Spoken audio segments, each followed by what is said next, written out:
అందరికీ నమస్కారం. ఈరోజు ఈ వీడియోలో గృహస్థుల యొక్క విధి విధానాల గురించి తెలియచేయబోతున్నాను. కొత్తగా మన ఛానల్ని ఎవరైనా చూస్తున్నట్లయితే సబ్స్క్రైబ్ చేసుకొని పక్కనే వచ్చే బెల్ సింబల్ని క్లిక్ చేయడం ద్వారా నేను పెట్టే ప్రతి ఒక్క వీడియో నోటిఫికేషన్ అనేది మీకు అందరికంటే ముందు అందడం జరుగుతుంది. ఈ వీడియో కనుక మీ అందరికీ నచ్చినట్లయితే ఒక లైక్ ఇవ్వండి. ఇక ఆలస్యం చేయకుండా వీడియోలోకి అయితే వెళ్ళిపోదాము. పూజా గది విడిగా లేనివారు పంచముఖ హనుమంతుడిని పెట్టుకోకూడదు. హనుమంతుడి ఫోటో కానీ విగ్రహం కానీ ఏది పూజా గది విడిగా లేనివారు ఉంచుకోకూడదు అన్నమాట. సూర్యుడి విగ్రహం ఇంట్లో పెట్టుకోకూడదు, ఎందుకంటే ఆయన ప్రత్యక్షంగా కనిపిస్తారు కాబట్టి నేరుగానే నమస్కరించుకోవాలి. ఉగ్ర రూపంలో ఉన్న నరసింహస్వామి ఫోటో కానీ విగ్రహం కానీ ఉంచకూడదు. లక్ష్మీ నరసింహ, యోగ నరసింహ లేదా ప్రహ్లాదుని అనుగ్రహిస్తున్న నరసింహస్వామి ఫోటో పెట్టుకొని పూజ చేసుకొనవచ్చు. చేతిలో ఫ్లూట్ ఉన్న కృష్ణుడి విగ్రహం ఇంట్లో ఉండకూడదు. కృష్ణుడి విగ్రహం ఆవుతో ఉన్న ఫోటో కానీ చిన్న పరిమాణంలో విగ్రహం కానీ ఉండవచ్చు. లక్ష్మీదేవి విగ్రహం ముందు కానీ ఫోటో ముందు కానీ ఒక చిన్న గిన్నెలో, అంటే అది వెండి గిన్నె అయితే ఇంకా మంచిది, బియ్యం అందులో కొన్ని గవ్వలు వేసి ఉంచాలి. కాళికాదేవి, ప్రత్యంగిరాదేవి ఫోటోలు ఇంట్లో పెట్టుకొని రాదు. విగ్రహం పరిమితి చాలా చిన్నదిగా ఉంటే మంచిది. పండో పాలో పెట్టి కూడా హారతి ఇస్తే సరిపోతుంది. విగ్రహాల పరిమితి పెద్దదిగా ఉంటే రోజు మహానివేదన, వారంలో ఒక్కసారి అయినా అభిషేకం అనేది చేయాలి. పూజ లేకుండా అసలు ఉండకూడదు. ఇంట్లో నటరాజస్వామి విగ్రహం పెట్టుకోకూడదు. నాట్యం నేర్పే ప్రదేశంలో నిత్యం నాట్య నివేదన జరుగుతుంది కాబట్టి అక్కడ ఉంచుకోవచ్చు. ఇంటి గుమ్మానికి దిష్టి కోసం అని రాక్షసుల ఫోటోలు పెట్టుకోకూడదు. ఇంటి యజమానికి తరచూ అనారోగ్య పాలు అవుతూ ఉంటారు. వినాయకుడి ఫోటో కానీ దిష్టి యంత్రం కానీ కాళీపాదం ఫోటో కానీ పెట్టుకోవడం మంచిది. నిత్యం పూజలో ఉన్న విగ్రహాలు పూజా గది నుండి తీసివేస్తే గుడిలో పెట్టండి. ఇంటిలో పూజించే వినాయకుడి విగ్రహంలో తొండం ఎడమవైపు ఉండాలి. విద్యాలయాలు, ఎడ్యుకేషన్ ఇన్స్టిట్యూషన్స్లో ఉండే విగ్రహానికి తొండం అనేది కుడివైపు ఉండాలి. వ్యాపారం చేసే ప్రాంతంలో నిలుచున్న వినాయకుడు ఉండాలి. ఇంట్లో ఎక్కడ లక్ష్మీదేవి నిల్చొని ఉన్నట్లు ఉండకూడదు. లక్ష్మీదేవి పచ్చరంగు చీరతో అటు ఇటు ఏనుగులు ఉన్న ఫోటోకి గృహస్థులు పూజించడం అనేది చాలా మంచిది. పూజ తర్వాత దేవుడి దగ్గర పెట్టిన నైవేద్యం పూజ అయిపోయిన వెంటనే తీసేసి ప్రసాదంగా స్వీకరించాలి. మీరు చేసిన పూజకు దేవుని అనుగ్రహం ప్రసాదం రూపంలో మీరు స్వీకరించాలి.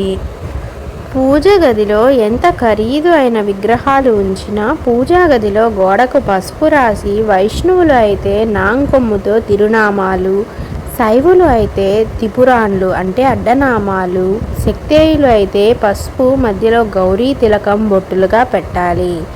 వైష్ణవులు అయితే తులసి ఆకుతో కానీ తమలపాకుతో కానీ గోడకు రుద్ది నామాలు పెడతారు. మీరు ఎంత ఖరీదైన పూజా వస్తువులు ఉంచినా పూజా గది గోడకు ఇలా పెట్టి పూజించడం అనేది సాంప్రదాయం. ఇది ఇంకా చాలా కుటుంబాలు అనేవి ఆచరిస్తూ ఉన్నారు. అప్పుల బాధలు తీరాలి అంటే కొబ్బరి నూనెతో దీపారాధన చేయాలి. ఇంట్లో గొడవలు తగ్గాలి అంటే ఆముదంతో దీపారాధన చేయాలి. నిత్యం లక్ష్మీ కటాక్షం కోసం ఆవునేతి దీపం పెట్టాలి.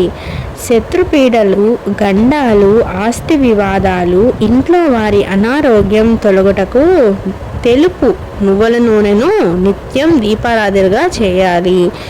దేవుడి గుడికి వెళ్ళినప్పుడు గుడి వెనక భాగం అంటే బలిపీఠం దగ్గర తాకడం కానీ తల ఆనించడం కానీ చేయకూడదు. బలిపీఠాల దగ్గర అర్చకులు తప్ప ఎవరు ఏది అక్కడ పెట్టకూడదు.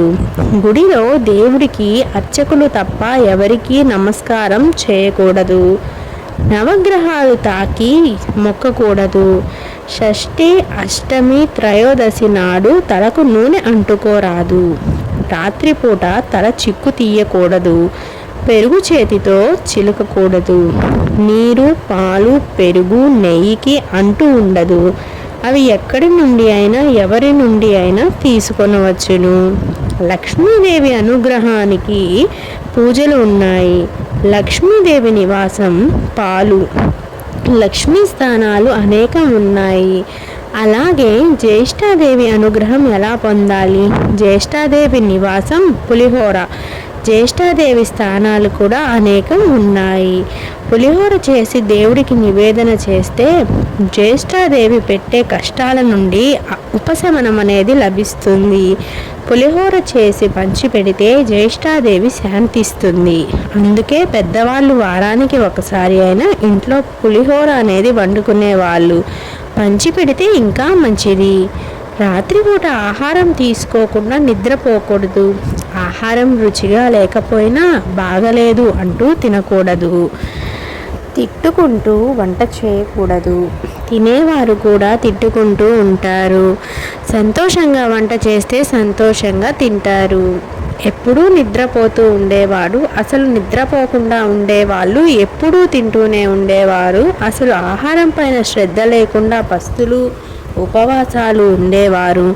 ఏ కష్టం చేయకుండా ఇతరులపై ఆధారపడి బతికేవాళ్ళు పంచమహాపాతకం చేసిన వారికన్నా పెద్ద పాపాత్ములు.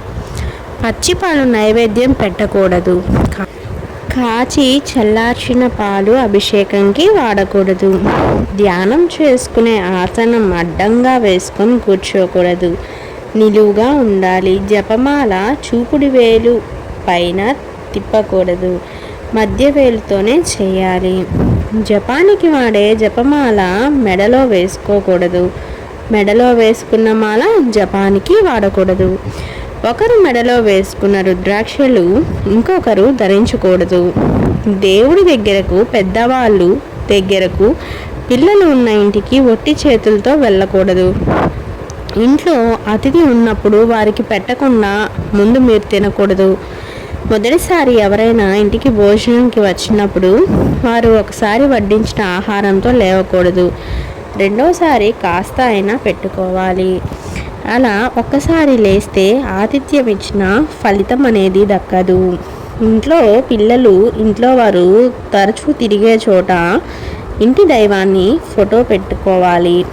అప్పుడు వస్తూ పోతూ చూసినప్పుడు ఒకసారి ఆ నామం మనసులో తలుచుకోవడం అలవాటు అవుతుంది. అద్దె ఇల్లు వాస్తు మీ జాతకానికి సరిపడగా పోవచ్చు. అలాంటి వాస్తు దోషాల పరిహారంగా 7 రంగులు కలిసిన వాల్మెట్ గోడకు డెకరేషన్గా పెట్టుకోవాలి. ఇంట్లో తరచుగా సాంబ్రాణి వేస్తూ ఉండాలి. నెగిటివ్ ఎనర్జీ దూరంగా ఉంటుంది. ఇంట్లో గాలి శుభ్రం అవుతుంది. ఇదేనండి ఈ వీడియో. వీటన్నిటిని మీరు పాటిస్తూ అక్కవారికి కూడా షేర్ చేయండి. ఇలాంటి ఎన్నో ధర్మ సందేహాలు మరియు మరింత జ్ఞానం పెంచుకోవడం కోసం మన ఛానల్ని సబ్స్క్రైబ్ చేసుకోవడం మాత్రం అస్సలు మర్చిపోవద్దు. ఈ వీడియో మీకు అందరికీ నచ్చిందని అనుకుంటున్నాను. ఈ వీడియో నచ్చినట్లయితే లైక్ చేయండి, కామెంట్ చేయండి మీకు ఎటువంటి వీడియో మన ఛానల్ నుంచి కావాలి అనేది, మరియు పక్కన మీ ఫ్రెండ్స్ అండ్ ఫ్యామిలీ మెంబర్స్కి షేర్ చేయడం మర్చిపోవద్దు. సబ్స్క్రైబ్ కూడా చేసుకోండి. ఇంతటితో ఈ వీడియో ఆపేస్తున్నాను. తర్వాత మరొక మంచి వీడియోతో మీ అందరి ముందుకు వస్తాను. ధన్యవాదాలు.